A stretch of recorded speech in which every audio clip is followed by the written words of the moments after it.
અમદાવાદમાં ડુંગળીના ભાવમાં ધરખમ વધારો થયો છે। ડુંગળીની આવક ઘટતા ભાવમાં વધારો નોંધાયો। ભાવમાં વધારો થતા ગૃહિણીઓનું બજેટ ખોરવાયું। રિટેલ બજારમાં ડુંગળીના ભાવ 70 થી 80 એ પહોંચ્યા। હોલસેલ અને રિટેલ માર્કેટમાં ડુંગળીની ભારે અછત। મોંઘી ડુંગળી ખરીદવા ગ્રાહકો મજબૂર બન્યા।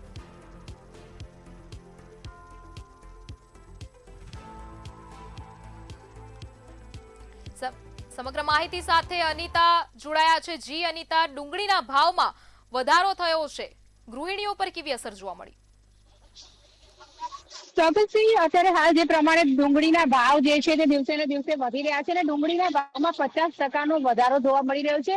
જે ડુંગળી પહેલા 25 રૂપિયા કિલોની આજુબાજુમાં વેચાતી હતી તે અત્યારે હાલ હોલસેલમાં 55 રૂપિયા કિલો અને રિટેલમાં વાત કરવામાં આવે તો 60 થી લઈને 80 રૂપિયા કિલોની આજુબાજુમાં આ ડુંગળી જે છે તે વેચાઈ રહી છે। ત્યારે આપ જોઈ રહ્યા છો કે આ જે ડુંગળી છે તે લોકોને લડાવી રહી છે, કારણ કે ગરીબોની કસ્તુરી સમાન આ જે ડુંગળી જે છે તે મોંઘી થતા અત્યારે હાલ ગૃહિણીઓનું બજેટ જે છે તે ખાસ ખોરવાયેલ છે। ત્યારે બજારોમાં તમે આ જે ડુંગળી જોઈ રહ્યા છો એમાં 2 થી 3 જાતની અલગ અલગ ક્વોલિટીની ડુંગળી આવતી હોય છે, પરંતુ સારામાં સારી ક્વોલિટીની ડુંગળી લેવી હોય તો આ ડુંગળી જે છે તે લગભગ 80 રૂપિયા કિલોની આજુબાજુમાં પહોંચી ગઈ છે।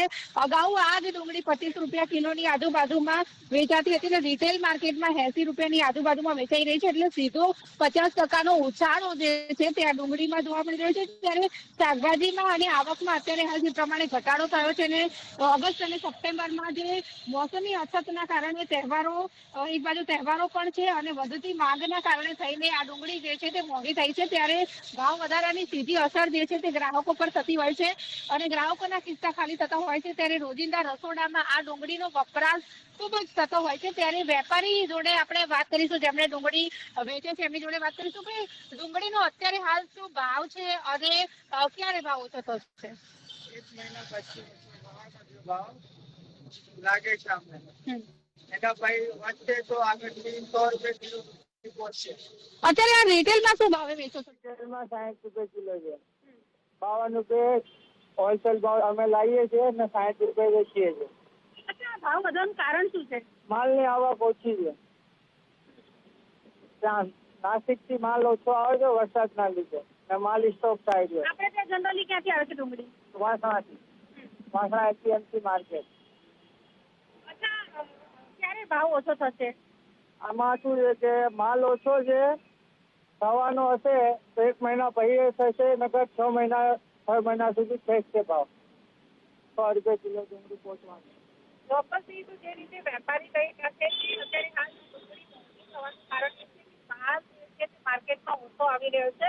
આપણા ત્યાં ખાસ નાની ડુંગળી આવતી હોય છે, ત્યારે એપીએમસી માર્કેટમાં જ આવક ઓછી છે, જેના કારણે રિટેલ વેપારીઓ જે છે તે લોકોને ડુંગળી ઓછી મળી રહી છે અને જેના કારણે અત્યારે હાલ બજારમાં ભાવ જે છે તે 70-80 રૂપિયા સુધી પહોંચી ગયા છે। બીજા એક વેપારી છે એમની જોડે પણ વાત કરીશું।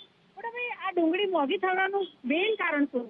अभी जो एक्सपोर्ट माल चालू है ना, एक्सपोर्ट के चक्कर में माल बाहर जा रहा है, तो इन्होंने लोगों ने, किसानों ने, व्यापारियों ने, दलालों ने सब स्टॉक रख रखा है। स्टॉक के चक्कर में बरसात चालू है ना, तो इस मारे के एक्सपोर्ट के चक्कर में के माल महंगा से।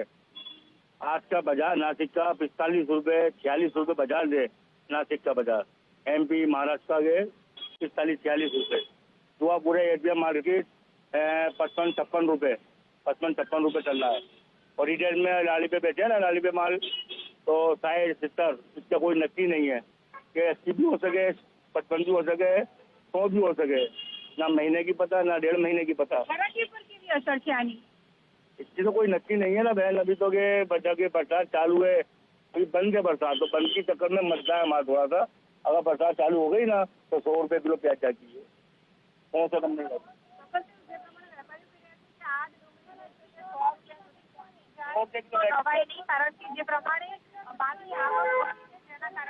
ભાવ વધારો અત્યારે હાલ વધ્યો છે અને જેના કારણે થઈને જે ગૃહિણીઓ હોય છે તે લોકોનું બજેટ જે છે તે ખોરવાયું છે। જી જી, સમગ્ર માહિતી બદલ આપનો આભાર।